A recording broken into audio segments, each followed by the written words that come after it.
윤석열 대통령은 필리핀과 싱가포르 국빈 방문과 아세안 정상회의 참석을 위해 8일부터 11일까지 이어지는 순방길에 올랐습니다. 바로 어젯밤이죠. 윤석열 대통령은 필리핀에 이어 싱가포르에 도착했는데요. 아세안 주요국들을 방문하는 이번 순방에는 어떤 경제적 그리고 외교적 성과가 있을 것인지 최원기 국립외교원 아세안 인도 연구센터 책임 교수님 모시고 말씀을 나눠보도록 하겠습니다. 교수님 안녕하셨습니까? 네, 안녕하십니까? 그 윤석열 대통령이요. 네. 필리핀 가셨다가 싱가포르 가셨다가 아세안 정상회의까지 이게 라오스니까 비엔티엔 가신 거잖아요. 예. 한국과 아세안 그 정상회의가 얼마나 중요한 회의길래 대통령이 이렇게 바쁜 일정을 소화하셔야 되는지 거기에 대해서 좀 말씀을 해주시면 좋을 것 같습니다. 네, 매년 그 연말에 이 아세안 관련 정상회의가 개최가 됩니다. 아시다시피 아세안은 그 동남아 지역 10개국 국가들의 그 연합체인데 아세안 10개국 전체가 이제 한국과의 관계를 보자면 경제적으로 중국, 미국에 이어서 10개국 전체가 그 3위고요. 3위. 예, 그 다음에 이제 외교적으로도 이런 이 아세안 관련 정상회의를 해서 여기에 뭐 미국, 중국, 러시아, 일본, 뭐 인도 한 18개국 정도가 이번 주 후반부에 동아시아 정상회의라고 이제 그 아세안 관련 정상회의입니다. 개최가 됩니다. 그래서 외교적으로도 굉장히 중요하고 그 다음에 잘 아시다시피 이 인적 교류 면에서도 이 한국 사람들이 그 여름에 휴가 갈 때 대부분 다 동남아를 가지 않습니까? 이제는 그렇죠. 예, 네. 그 다음에 우리 얼마 전에 필리핀 가사도우미도 왔듯이 이 노동력 제공이라든지 여러 가지 인적 교류, 외교, 경제 면에서 제일 중요한 파트너이기 때문에 매년 이 아세안 관련 정상회의에 참석을 하시게 되고요. 이번에 이제 비엔티안 라오스에서 아세안 정상회의 참석 계기에 고전에 이제 필리핀, 그다음에 싱가포르를 방문을 하시게 되는 거죠. 네네. 지금 교수님이 아세안이 그 동남아시아 10개국이라고 말씀을 하셨는데요.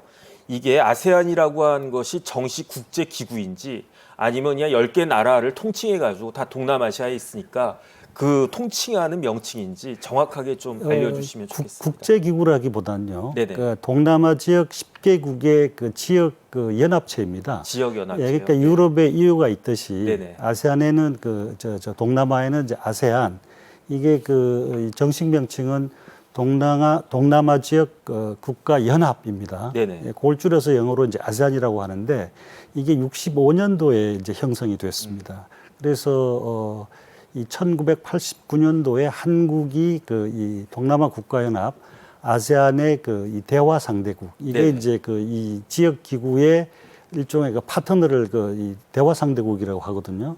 89년도에 한국이 이제 대화 상대국이 되었고 그 다음에 2019년도에 이 대화 관계 수립 30주년을 기념을 해서 아세안 정상들이 부산에 와서 한아세안 정상회의를 한 바가 있고요.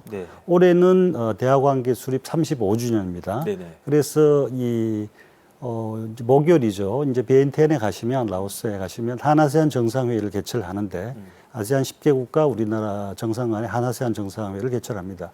거기에서 한국과 아세안의 관계를 한 단계 15년 전에 전략적 동반자 관계에서 포괄 전략적 동반자 관계로 한 단계 격상을 하는 그런 이 공동선언이 있을 예정입니다. 그러니까 이제 한 단계 이 아세안 국가들하고 관계를 좀 더 수준을 높여서 협력을 확대를 하는 그런 이 중요한 이 외교적인 행사가 남아 있습니다.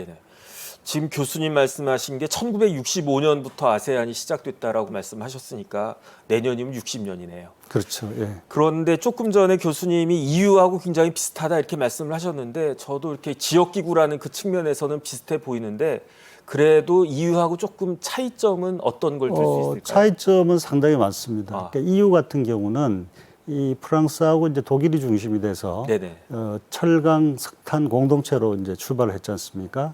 그리고 EU 같은 경우는 지역 통합이라고 하는 관점에서 보면 굉장히 수준이 높습니다. 예를 들어 가지고 유럽 공동은행을 만들어서 우리가 알고 있는 공동화폐 있지 않습니까? 이 화폐는 각국의 통화 주권인데 이걸 브뤼셀에 있는 UN EU 집행위원회 그걸 중심으로 해서 이 공동 통화 제도를 한다든지 공동 농업 정책 이런 걸 해서 그게 일종의 EU 같은 경우는 상당히 일종의 그 EU 기구의 각 그 회원국들의 주권의 일부를 양도하는 그 수준 높은 지역 통합인데 그래서 이 초국가 연합이라고 이제 한 그런 명칭도 있습니다. 그런데 아세안 같은 경우는 원래 시작이 1965년도에 시작이 됐습니다. 그때는 그 한창 그 냉전 한창 있을 때인데 베트남 그렇죠. 전쟁도 네네. 있었고 그래서 아세안 국가들은 국가 주권을 지키고 이 식민지를 또 오래 겪었던 나라들이기 때문에 그 외세로부터의 그 이 독립을 유지하는 그 다음에 그걸 위해서 그 당시에 보면 그 이 동남아 국가들 사이에 여러 가지 그 이 분쟁들이 있었습니다. 국경선 분쟁도 있었고 이제 그런 걸 하지 말자고 하면서 이제 이 분쟁 방지 중심으로 이제 그 동남아 국가 연합 아세안이 발전해 왔습니다. 그래서 이 동남아 국가들은 뭐라 그러죠? 이게 주권 양도, 이 지역 통합의 수준이 높다기보다는 네네. 정부 간 협력, 이 연합을 굉장히 협력을 굉장히 강조를 합니다. 그래서 그렇지만 이제 65년도 이후에 그 아세안이 결성된 이후에 동남아 국가들이 한 번도 자기들끼리 이 무력 분쟁을 벌인 적이 없어요. 네네. 그래서 굉장히 그 동남아 지역의 평화와 안정 유지에 이 65년도 아세안 성립 이후에 굉장히 기여를 해왔고, 이 90년대 이후에 이제 그 이 냉전이 해체가 되고 난 다음에 그 대륙부 동남아에 있는 CLMV라고 하죠. 캄보디아, 라오스, 베트남, 네네. 미얀마 4개국이 이 동남아 국가연합 아세안에 가입을 해서 이 동남아 현재 10개국이 완성이 된 거죠. 네네. 그 이후에 이제 경제적으로 굉장히 도약을 하고 경제 발전을 하고 한국에도 굉장히 중요한 경제 파트너가 이제 되었고 지금은 뭐 굉장히 한국한테는 지금 엄청나게 우리한테는 엄청나게 중요한 네. 그런 경제 파트너죠. 네네. 예. 그런데 이번에 이제 아세안 정상회의에 앞서서 윤석열 대통령이 필리핀을 제일 먼저 방문하시지 않았습니까? 이게 13년 만에 국빈 방문이라고 하고요. 그 다음에 이제 수교한 지는 벌써 필리핀하고 75년 됐다라고 했는데 그런데 이번에 가시는 게 굉장히 중요한 의미가 있다라고 하는 게 한국과 필리핀이 전략적 동반자 관계로 격상됐다 이런 이야기가 있는데 일반 시청자분들은 이 전략적 동반자 관계가 정확히 어떤 것인지 잘 모를 수 있으니까 여기에 대해서 좀 말씀해 주시면 좋겠습니다. 예, 그 필리핀 같은 경우는 이제 그게 이제 외교적 관계에 여러 가지 그 단계가 있는데 네네. 필리핀하고는 그동안 전략적 관계, 협력 관계였는데 한 단계 높인 거죠. 근데 필리핀은 잘 아시다시피 그 우리 그 한국 전쟁 때 한 7,400명 정도의 군대를 파견해서 네. 도와준 우방이고 그 다음에 필리핀 같은 경우는 이 아세안 10개국가 우리와의 그 교역을 따지면 5위에 해당합니다. 1위는 베트남이고요. 네네. 근데 필리핀 인구가 한 1억이 넘고 60년대만 해도 필리핀 같은 경우는 우리 경제 발전 모델이었어요. 그렇죠. 근데 상대적으로 이제 필리핀은 그런 면에서 보면 경제 발전이 상대적으로 낙후가 되어 있습니다. 이 양국 간 교역 규모를 보면 한 175억 달러. 이 필리핀이 가지고 있는 뭐 이 지하 자원이라든지 여러 가지 그 이 경제적인 잠재력에 비하면 현재 한국과 그 필리핀의 경제 규모라든지 협력 수준은 상대적으로 좀 경제 협력 수준은 아직 그 잠재력이 실현 안 되고 있는 상태라고 할 수가 있죠. 네네. 그렇지만 필리핀은 동남아에서 우리한테 굉장히 중요한 전략적 파트너이고 이 교역이라든지 공급망이라든지 그다음에 핵심 광물 이런 부분에서 상당히 그 포텐셜이 많습니다. 네. 그리고 지금 잘 아시다시피 이 동남아 지역 해양 안보에서 필리핀이 중심적인 위치를 차지하고 있거든요. 그래서 이번 대통령 순방 계기에 양국 관계를 한 단계 업그레이드, 네. 전략적 관계로 협력 관계로 업그레이드를 해서 좀 더 이 양국 간의 협력을 확대를 하겠다. 뭐 이런 외교적인 의미가 있다고 생각을 합니다. 그다음에 이제 윤석열 대통령이 이번에 필리핀 가신 게 마찬가지로 그 윤석열 대통령의 기조가 세일즈 외교다. 그 뭐 우리나라 제일 영업사원이다 이런 말씀 많이 하셨는데 그런데 대통령이 필리핀 가서도 원전 협력 이야기가 나왔어요. 원전하면은 지난번에 아랍에미레이트가 있었고 또 얼마 전 체코까지 있었는데 이제 필리핀에서도 원전과 관련된 어떤 비즈니스가 있을 수 있는 건가? 일단 그런 생각이 들고요. 예. 그다음에 이제 대통령이 우리나라가 최적의 원전 파트너가 될 수 있다라고 필리핀에 마르코스 대통령에게 이야기를 해서 또 설득을 해가지고 이야기가 잘 진행되는 것 같이 그렇게 이야기가 나오고 있는데 필리핀 어디에 어떤 원전을 짓는다는 겁니까? 필리핀 같은 경우는 이 원전 협력은 제가 알기로는 우리가 먼저 이 협력을 제기한 게 아니라 필리핀 쪽에서 네네. 먼저 대통령 순방 계기에 원전 협력도 같이 논의해 보자. 그래서 이제 그 얘기가 좀 진전이 된 걸로 알고 있습니다. 네네. 그 필리핀 같은 경우는 지금 전기가 굉장히 부족한데요. 지금 이 협력 이 대상주로 얘기가 되고 있는 게 이제 바탕 원전이라고 합니다. 네네. 뭐 저도 자세한 건 모르는데 이번 기회에 읽어봤는데 필리핀 같은 경우는 이 전기를 주로 뭐 석탄이라든지 이 석유 발전을 통해서 공급을 하는데 상대적으로 이 필리핀이 이 섬이 굉장히 많지 않습니까? 네네. 그렇기 때문에 이 전기 공급이 상당히 큰 문제입니다. 그래서 1970년대부터 이 원전을 그 바탕 원전을 비롯해서 이 건설을 하려고 노력을 했는데 1986년도에 보면 그 체르노빌 사건이 있었지 않습니까? 그렇죠. 그래서 이 국내적으로 원전 건설 반대 여론이 있었고 그래서 그 이후에 필리핀 내부적으로 이 전기 공급 문제 관련해서 그 원전 확대가 굉장히 정체가 되어 있었습니다. 네네. 그래서 이번에 그 마르코스 대통령이 취임한 이후에 그 필리핀의 만성적인 그 전기 공급 부족 문제를 해결하기 위해서 원전을 확대하겠다. 네네. 이런 그 계획을 세워놓았는데 딱 보니까 한국이 원전 강국 아니겠습니까? 네네. 그래서 이제 한국과 말씀하셨다시피 UAE라든지 체코라든지 한국이 그 원전 건설에 굉장히 그 좋은 그 트랙 레코드를 가지고 있지 않습니까? 네. 그래서 이번에 이 대통령 방문 계기에 한 필리핀 간의 원전 협력을 위해서 한국이 굉장히 그 경제성이 있는 그런 그 원전 공급 이 파트너로 그렇게 한번 이 협력을 추진해 보자 그렇게 얘기된 걸로 그렇게 알고 있습니다. 그래서 제가 찾아보니까 우리나라 최초 원전이 고리 원전이잖아요. 예. 고리 원전이 1970년대에 착공돼서 시운전을 했는데 예. 그렇게 따지면 필리핀하고 시작은 비슷했던 것 같은데 뭐 한 50년 정도 시간이 흐른 뒤에 우리나라는 원전 수출하는 나라가 됐고 네. 필리핀 우리나라에 장충체육관 지어줬던 그런 나라 아니겠습니까? 그럼 필리핀은 우리나라로부터 원전을 또 제공받을 수 있는 수입하는 그런 나라가 됐다라고 하니까 참 격세지감이 든다 일단 그런 생각이 듭니다. 네, 네, 네. 그런데 이제 원전뿐만 아니라 국방에 대해서도 이야기가 많이 오고 가고 있다라고 하는데 국방 그다음에 뭐 K방산 이야기 많이 나오니까 그다음에 이제 교수님 말씀하셨던 것처럼 필리핀은 아주 해양 국가니까 이런 분야에 대한 협력도 주목을 끌 것 같은데 그렇습니까? 이번 그 필리핀 국빈 방문 계기의 그 경제 분야에서는 그 방산 협력, 네네. 그 다음에 원전 에너지, 그 다음에 인프라, 그 다음에 핵심 그 광물 공급망 관련해서 이런 그 이슈들이 굉장히 중요한데 아시다시피 이 60년대에는 필리핀이 우리의 일종의 그 롤 모델이었어요. 그런데 이제 상당히 필리핀은 발전이 정체됐고 한국은 굉장히 놀라운 발전을 해서 이제는 우리가 필리핀에게 도움을 줄 수 있는 분야가 굉장히 많습니다. 방산 같은 경우도 필리핀의 이 대부분의 이 방산, 필리핀에게 있어서 그 방산 수입국 1위가 한국입니다. 이미 성공적으로 FA-50 경전투기를 네네. 우리가 12대를 이미 수출을 해서 필리핀 공군의 핵심 주력 전투기가 되었고요. 네네. 그 다음에 이 K방산 관련해서 이 해군 함정이라든지 네.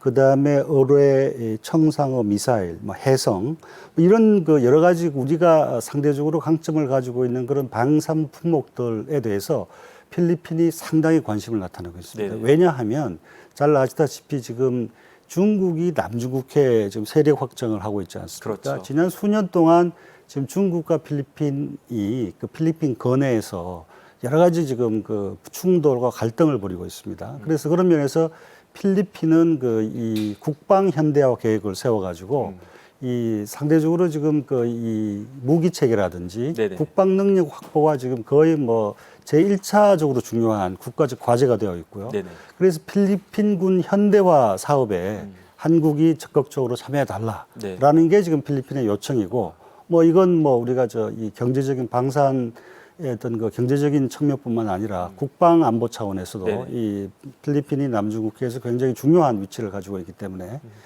적극적으로 좀 협력이 추진될 거라고 예상이 됩니다. 네.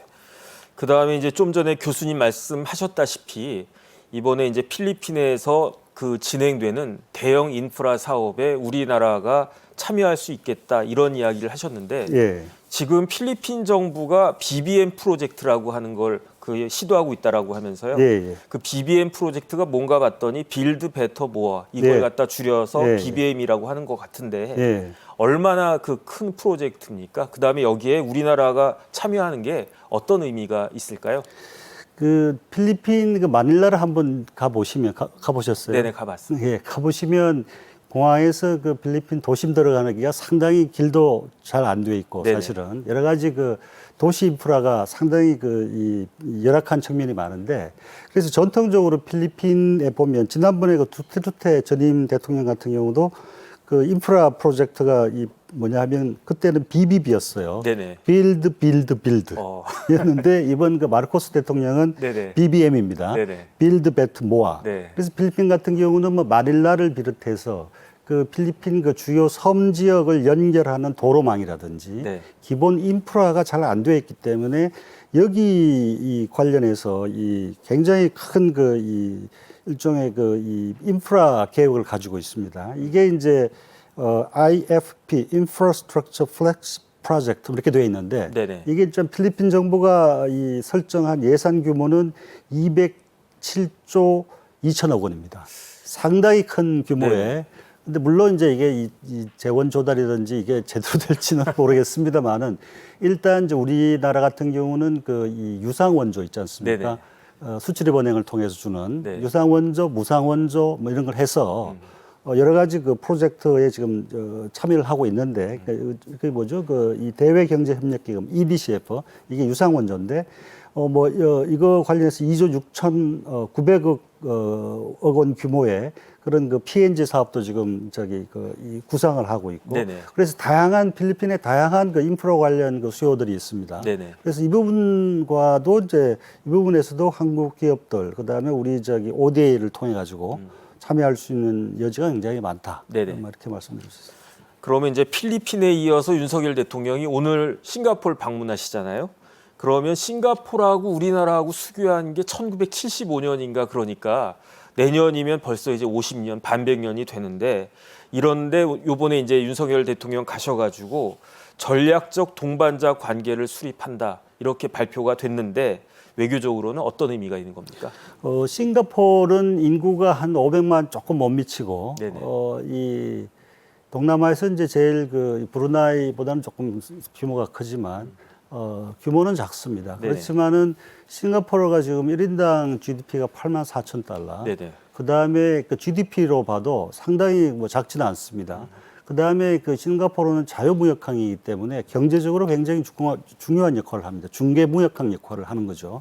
그래서 이 싱가포르가 우리나라로 수입되는 뭐 LNG라든지 가스라든지 이걸 이제 그 오는 그 이 에너지 수송선들이 그 중간에 기착하는 지점이기도 하고 그 다음에 여러 가지 그 동남아에서는 싱가포르가 이 첨단 기술이라든지 이런 분야에서 리더 역할을 합니다. 네네. 그래서 싱가포르와 여러 가지 그 이번에 이제 아마 지금 발표를 했을 텐데 한 싱가포르 협력 MOU가 아마 발표가 됐을 겁니다. 아마 네네. 지금 통해 가지고 여러 가지 경제 분야, 공급망이라든지 첨단 기술, 그 다음에 에너지 뭐 이런 거 관련해서 여러 가지 그 한 싱가포르 간의 동남아 지역 전체를 대상으로 하는 네네. 그런 경제 협력 프로젝트 관련해서 그런 것들을 주로 이제 내용으로 해서 이 협력이 추진될 거라고 생각이 됩니다. 그러니까 싱가포르는 작지만 무시할 수 없는 굉장히 선진적으로 발전한 그러한 나라라고 볼 수 있을 것 같고 그렇기 때문에 싱가포르도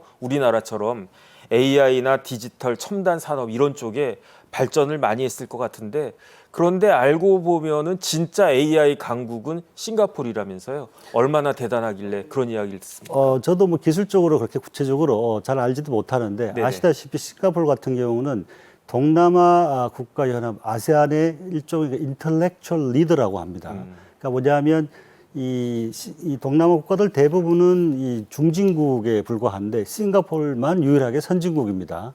그래서 방금 말씀하신 그 첨단 기술 분야에서 AI라든지 사이버라든지 디지털 분야에서 굉장히 그 수준 높은 기술 수준을 이제 확보를 했고 그런 면에서 싱가포르이 우리나라한테 원하는 것도 한국이 가지고 있는 강점 분야 있지 않습니까? 네네. AI, 디지털, 그다음에 사이버 뭐 이런 분야에서 협력을 강화하기를 희망을 하고 있는데 우리가 싱가포르하고 어떤 구체적인 성과를 내는 그런 이런 첨단 기술 분야에서 어떤 그 이 구체적인 성과를 낸다라고 하면 이건 뭐 우리가 한국이 동남아의 그 ODA 그 협력국으로서 네네. 개발 협력을 제공하는 나라로서의 어떤 역할 확대뿐만 아니라 경제적으로도 상당히 효과가 있다. 네. 뭐 이렇게 생각을 합니다. 그리고 한국과 싱가포르는 오늘 공급망 파트너십 협정, 그러니까 서플라이 체인 파트너십 어레인지먼트를 체결하고 그 다음에 LNG 협력 MOU도 체결했다라고 했는데 예. 이게 어떤 내용입니까? 글쎄요, 제가 아직 구체적인 내용 파악을 못했는데, 네네. 그 이제 제가 그 자료를 보니까 이게 이제 공급망 파트너십 약정이라고 돼 있어요. 네네. 그러니까 Supply Chain Partnership Arrangement 이렇게 되어 있는데 핵심 내용은 이 에너지 있지 않습니까? 그 중에서도 LNG 이 주요 공급 관련해서 이제 협력을 하기로 했는데 아시다시피 우리나라 같은 경우는 겨울에 저기 뭐죠?